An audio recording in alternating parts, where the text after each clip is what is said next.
Amyuka Speaker wa Parliament Thomas Tayibwa yagala ab'ebyokwerinda abakwata abavubuka abawerako okuva mu bitundu by'e Karamojja ne basibirwa mu bitundu by'eggulu gye babadde bakumirwa okumala ebbanga nga tebabawa mmere wamu n'okubatulugunya banoonyerezebweko.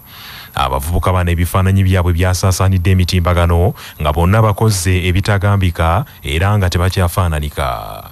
Amyuka Speaker wa Parliament Thomas Tayibwa bw'abadde aggulawo olutula Parliament olwaleero avumiridde nnyo eky'okutulugunya abantu n'agamba nti yalagidde dda Ssaabaminisita w'eggwanga Robinah Nabbanja Musafiri annyonnyole Parliament ku ngeri abantu bano gye baayisibwamu. I have seen very disturbing pictures on social media of youth from Karamojja who were starving, according to media reports, starving within the cells in Acholi. The pictures are really disturbing. The pictures are really disturbing. Nampala oludda oluvuganya gavumenti mu Parliament John Baptist Nambeshe abuulidde Parliament nti ebikola eby'okutulugunya bannansi byeyongera buli lukya naawe ekyokulabirako nti ekiwamba bantu kikyagenda mu maaso mu ggwanga. Nambeshe asabye amyuka Speaker alagire Ssaabaminisita annyonnyole ku ngeri abantu ba bulijjo gye bavunaanibwa ate mu kkooti y'ekinnamagye. Going on, as you could be aware, the mysterious forced disappearances still continue. But what's to be told, Mr. Speaker, I wish you could prevail over her to include it. Those that are arraigned before the court martial, the charges that were actually put on them are shifting goalposts from being in possession, and these are civilians, the NUP supporters. Minisita avunaanyizibwa ku nsonga z'e Karamojja Mary Goreti Kitutu asimbiddwa mu kkooti ewozesa abalyake n'abakenuzi n'avunaanibwa emisango 6 egyekuusa ku kubba amabaati agalina okuyamba abantu b'e Karamojja. Minisita Kitutu nga imbaka mu Parliament omukyala akiikirira ab'emanafa asimbiddwa mu maaso g'omulamuzi Joani Akilo wamu ne mwannyina Naboya Kitutu. Minisita Mary Goreti Kitutu avunaanibwa n'abalala okuli Joshua Abaho ng'ono ye Senior Assistant Secretary mu Ministry y'ensonga z'e Karamojja wansi wa ofiisi ya Ssaabaminisita naye nga ye mu kkooti olwaleero tabaddeewo. Omukyalo ono avunaanibwa emisango egyekuusa ku kukwata amabaati agawera omutwalo 1,145 agalina okugenda e Karamojja okuyamba abantu abanaku abawejjere n'agakyusakyusa n'agagaba mu bitundu by'eggwanga ebirala ate amalala n'agatunda. Emisango gino bombiriri bagyegaanyi era bannamateeka baabwe nga bakulembeddwamu Mike Wamasebu bategeezezza omulamuzi nti omuntu waabwe kaakano asobola okuyimbulwa kakalu na emisango gye ne giwulirwa ng'ava bweru wa kkomera. Munnamateeka ono ategeezezza kkooti nti minisita ono akuze mu myaka aweze emyaka egy'obukulu 62 kale ng'alina ebirwadde bingi ebimugwira buli kadde nga yeetaaga obujjanjabi obw'amangu. Munnamateeka wa Masebu ategeezezza kkooti nti omuntu we abadde ku ddagala era atayinza kulivaako kubanga kiyinza okukosa obulamu bwe era n'ategeeza kkooti nti ono tasobola kwebulankanya mu ntuula za kkooti kubanga ayina obuvunaanyizibwa era mutuuze asse ekitiibwa mu mateeka. Munnamateeka wa Masebu era aleese n'obukakafu mu kkooti obulaga nti minisita Kitutu abadde waakulaba omusawo we Dr. Charles Sendikaddiwa ng'ennaku z'omwezi 18 omwezi ogwokuna omwaka guno ku ddwaliro ngono yakulira ekitongole ekya ICU Mulago Specialized Hospital by'alina okugenda okujjanjabwa endwadde ez'enjawulo. Munnamateeka ono ategeezezza kkooti nti minisita Kitutu mutuuze ayina amaka ebbunga mu ggombolola y'e Makindye mu kibuga Kampala, maama w'abaana 7 era jjajja w'abazzukulu 7 ng'ayina n'ettaka lya mirundi 2 mu disitulikiti y'e Wakiso. Minisita Kitutu aleese abantu 4 okumuyimirira ku misango gino okuli n'omwami we Michael Kitutu era n'asaba kkooti ebakkirize ayimbulwe ave nga bweru wa kkomera. Mu kwanukula amyuka Ssaabawaabi wa gavumenti Josephine Namatovu awakanyiza ekyokuyimbula minisita ono kakalu ka kkooti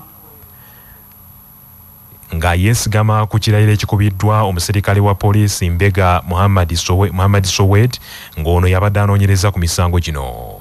Namatovu ategeezezza kkooti nti minisita ono singa ayimbulwa kakalu kaayo ayinza okutaataaganya okunoonyereza era ayinza n'okutiisatiisa abajulizi. n'okutuusa kaakano okuwulira musango guno n'okwetegereza ensonga za minisita ono kukyagenda mu maaso mu kkooti. Obwakabaka bwa Buganda busabye abantu okuteekamu nkola omwoyo gwa Buganda ogutafa baleme kwogera boogezi wabula beenyigire mu nteekateeka y'okugula emijoozi egy'emisinde egy'amazaalibwa ga Ssemunywa. Bino byogeddwa minisita avubuka ebyemizannyo n'okwewumuzaamu ow'ekitiibwa Henry Ssekabembe Kiberu bw'abadde asinkanye abakozi b'ekitongole ekya Buganda Land Board abakiise embuga ne bagula emijoozi egy'emisinde egy'amazaalibwa ga Kabaka egisukka mu 200.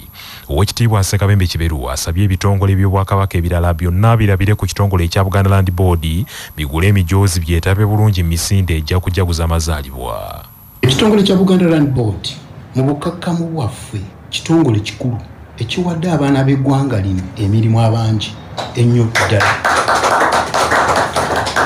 Nolwekyo mbanga muyina abavubuka ba Kabaka abangi kigwanidde era kisaanidde mubeere ku mwanjo mubeere ekitongole kitusoose ekyaffe eky'Obwakabaka kyetusoose okukwasa emijoozi omwaka guno era tujja kubasaba tukunge n'abalala bonna si bitongole bya Bwakabaka byokka muyina ebitongole bye muzze mwetabamu mutukusiigidde ekifaananyi ekyebweru ffenna amaanyi gaffe n'okwolesebwa kwaffe tusituke nga twoleka amaanyi n'ekitiibwa ky'Obwakabaka bonna.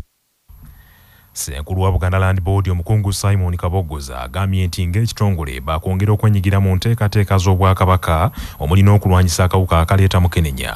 Mukama wange ffe nnono Ssaabasajja kasita alagira tetuddamu kuwulira ddoboozi ddala lyonna tuzze ffenna nga ab'ekitongole kya Ssaabasajja Kabaka okujja okufuna emijoozi ennaku z'omwezi nga 16 ffenna ssebo olwo lunaku ewaffe lumyuse tujja kusooka mu lubiri tulyoke tugende mu Masindi.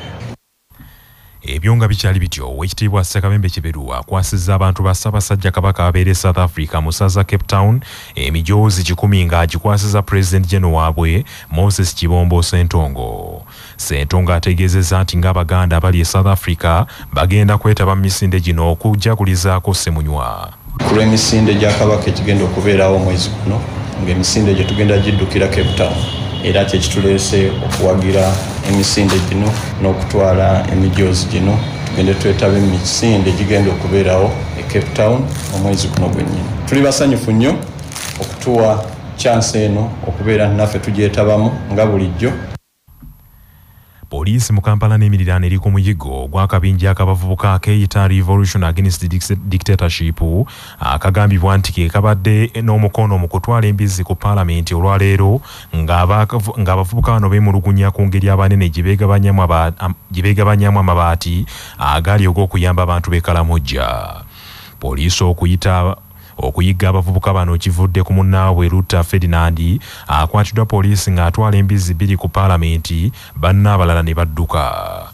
Abavubuka bano babadde batadde ebifaananyi by'abanene mu gavumenti nga babitimbye ku mbizzi nga balumiriza nti bano beegabanya amabaati agalina okuyamba b'e Karamojja kyokka nga bataddeko n'obubaka obulala nti buli yalina omukono mu kubba amabaati ago asaanye akwatibwe. Amyuka omwogezi wa poliisi mu Kampala n'emiriraano Luuka Oyesigire agambye nti akabinja k'abavubuka bano bakayigga olw'okutaataaganya eddembe ly'ebisolo. Kigambibwa ng'ali ne banne abalala nga 2 abaliira ku nsiko abasobodde okudduka bakutte embizzi 2 oba ekigambo ekyo kiba nnene nga tuli mu kisiibo bakutte embizzi 2 ne bazisuula ku UBC roundabout. Balina kye beemulugunyako kye tutanabategeera naye nga tujja bba tubajjako statement ku nsonga eyo era tujja bba tubabuulira. Alipoota y'ekitongole kya ssettendekero wa Makerere ekiyitibwa EACO ekinoonyereza ku kutyoboola okw'obutonde bw'ensi n'omukka ogusindikibwa mu bwengula bwa Uganda eraze nti okutyoboola obutonde n'empewo abantu gye bassa kweyongedde okuva ku bitundu 17 okutuuka ku bitundu 19 ku buli 100 era kino kya bulabe eri obulamu bw'abannansi. Bw'abadde ayogerera mu kutongoza omukago ogw'amawanga ga Africa ogunaalwanyisa emikka emikyafu ogutumiddwa Clean Air Africa Network ku Sheraton Hotel mu Kampala, Professor Engineer Bayino Mugisha akulira ekitongole ekya EACO ekikulembeddemu mu kunoonyereza kuno agambye nti gavumenti erina okwongera amaanyi mu kukendeeza ku mikka emikyafu egissibwa abantu. Lord Mayor wa Kampala Salonge Elias Lukwago asinzidde wano n'akolokota abayisa abaasoma nti baviiriddeko eggwanga lino okubonaabona n'okweyongera okw'omujjuzo mu kibuga Kampala so nga Kampala terina na kyuma kya mutindo ekirondoola empewo abantu gye bassa. Abazungu kibayita elitisization ebintu bitwala ng'ebya abaasoma bokka bamusiba ttaayi omuntu wa bulijjo n'abeera ng'ali bweru era ekimu ekigendererwa kya pulatifomu eno enteekateeka eno yakulaba nga tutwala obubaka buno eri abantu obwekikwatako bwe tuba nga tuteekerateekera abantu mu bibuga byaffe mu mawanga gaffe abantu abo bennyini bateekeddwa okuba nga bwe bali bamanye ki so eyakulite kireme kubeera ky'abaayivu bokka.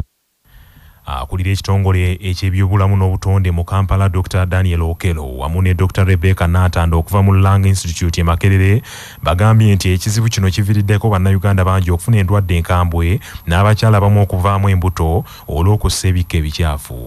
Muyinza mutya okwewala okubeera nga buli kaseera muli muki omukka guno ne baleeta ebirowoozo nti akati bwe tunateekako emmere nga tukola ki tukifuluma oba tujja kugamba omwami azimbe ekiyungu nga kuliko ki amadirisa oba tubadde tukoleeza ttadde oba katukuŋŋaanye kasente tugule kasola pani. Bannaffe n'ekyo ge mawulire ag'essaawa eno tunaddiŋŋana edda.